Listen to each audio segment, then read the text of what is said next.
Shalom sahabat setia Marturia Ministry. Mengawali hari baru di minggu sesudah Pentakosta dengan tuntunan Tuhan dalam program Perenungan Pagi Marturia Ministry, kita bersyukur untuk setiap helaan nafas dari Tuhan sebagai anugerah kehidupan yang terindah bagi kita semua, khususnya bagi saudara-saudari kita yang dipercayakan oleh Tuhan lewat setan usia yang bertambah di hari Senin 24 Mei 2021 ini. Kami ucapkan selamat menikmati anugerah Tuhan dengan usia yang bertambah. Kiranya Tuhan senantiasa memberkati dan menyempurnakan sukacita saudara-saudari bersama dengan kehidupan keluarga terkasih. Kini saatnya kita akan mendengarkan sapaan firman Tuhan, mendahulunya kita sehati dalam doa. Ya Bapa, layakkanlah kami yang dalam kefanaan kami ini untuk dapat membaca, merenungkan bagian firman-Mu, dan terlebih melakukan dalam kehidupan iman dan percaya kami dalam tuntunan hikmat Allah dan tuntunan Roh Kudus. Dalam nama Tuhan Yesus kami berdoa. Amin. Bacaan firman Tuhan terambil dalam Kisah Para Rasul pasal yang kedua ayat yang ke-22 hingga ayat yang ke-28 yang menyatakan, "Hai orang-orang Israel, dengarlah perkataan ini. Yang aku maksudkan ialah Yesus dari Nazaret, seorang yang telah ditentukan Allah dan yang dinyatakan kepadamu dengan kekuatan-kekuatan dan mujizat-mujizat dan tanda-tanda yang dilakukan oleh Allah dengan perantaraan Dia di tengah-tengah kamu, seperti yang kamu tahu. Dia yang diserahkan Allah menurut maksud dan rencananya telah kamu salibkan dan kamu bunuh oleh tangan bangsa-bangsa durhaka. Tetapi Allah membangkitkan Dia dengan melepaskan Dia dari sengsara maut, karena tidak mungkin ia tetap berada dalam kuasa maut itu. Sebab Daud berkata tentang Dia, aku senantiasa memandang kepada Tuhan, karena Ia berdiri di sebelah kananku, aku tidak goyah. Sebab itu hatiku bersuka cita dan jiwaku bersorak-sorak, bahkan tubuhku akan diam dengan tentram. Sebab Engkau tidak menyerahkan aku kepada dunia orang mati, dan tidak membiarkan orang kudus-Mu melihat kebinasaan. Engkau memberitahukan kepadaku jalan kehidupan. Engkau akan melimpahi aku dengan sukacita di hadapan-Mu. Demikianlah sabda Tuhan." Saudaraku, dengan menyebut Yesus dari Nazaret di ayat yang ke-22 dalam bacaan kita, Rasul Petrus hendak membuktikan tentang keberadaan Yesus di dalam kehidupan manusia, mulai dari Ia lahir, melakukan beragam tanda dan mujizat, sampai kehinaan yang ditanggungnya. Ia pun menderita, mati, sebagai bagian dari rencana penebusan Allah. Kemudian Ia bangkit, lalu Ia naik ke sorga, kembali kepada Bapanya.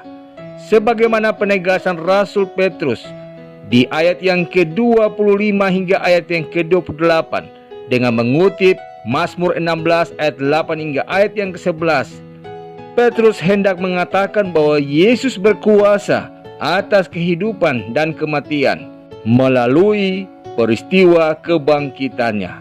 Hal ini penting saudaraku, mengingat berita keberadaan dan kebangkitan Yesus masih menjadi perdebatan hingga hari ini. Ada banyak umat Kristen tentu saja menerima dan percaya bahwa Yesus benar-benar bangkit. Namun kelompok lain banyak yang meragukan dan mempertanyakan tentang keberadaan dan kebangkitan Yesus, bahkan menganggap bahwa itu hanya rekayasa dari sebuah konspirasi agama. Bagaimana saudaraku kita membuktikan bahwa Yesus pernah ada ataupun hadir ataupun benar-benar bangkit?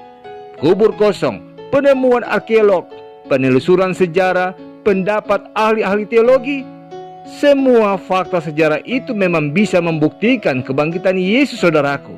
Namun bukti terkuat apakah Yesus benar-benar hadir, berada, bangkit, justru terlihat dari kehidupan kita sendiri sebagai orang percaya.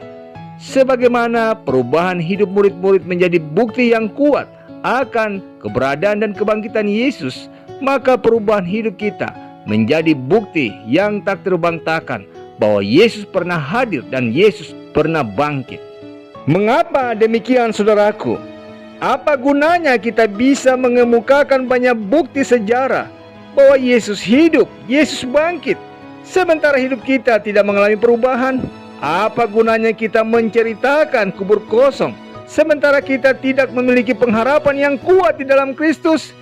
Jika kita hidup dalam ketakutan misalnya, kekhawatiran, kekalutan, keraguan, kebingungan, kegelisahan, dan pesimis dalam menghadapi hari esok, bagaimana mungkin kita mengatakan bahwa dia hidup, dia bangkit? Perubahan dalam kehidupan para murid Yesus merupakan bukti nyata yang tak terbantahkan bahwa Yesus bangkit, Yesus hidup.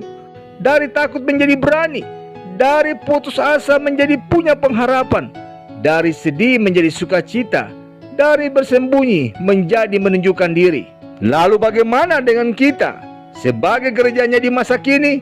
Tidak peduli seberat apapun beban gumul masalah kita di saat ini, saudaraku, buktikan bahwa Yesus dari Nazaret itu telah bangkit, hidup melalui kehidupan kita. Karena sejatinya, bagaimana kita menjalani hidup akan menunjukkan apakah benar Yesus hidup dalam hidup kita. Amin. Mengakhiri perenungan di saat ini, saudaraku, mari kita berdoa. Bapa yang mulia, syukur dan terima kasih ketika mengawali hari baru di minggu kerja yang baru di pagi ini. Kami masih dipercayakan nafas hidup, diberikan kesehatan dan keselamatan. Kami pun masih bisa bersaat teduh dalam doa dan syukur, disapa dengan kebenaran firman-Mu, serta memohon pertolongan-Mu. Tolonglah kami dengan hikmat dan Roh Kudus-Mu ya Bapa, sehingga kami senantiasa dimampukan menyaksikan siapa Kristus Yesus yang kami imani dalam hidup kami. Berkatilah kami di sepanjang hari ini. Demi Kristus Yesus kami berdoa. Amin. Selamat pagi saudaraku, sehat selalu. Ingatlah bahwa bukti terkuat dari kehadiran dan kebangkitan Kristus adalah kehidupan kita yang berubah dan penuh makna, serta pengharapan. Tetap semangat menjalani aktivitas, usaha kerja dan layan di hari ini. Tuhan Yesus memberkati.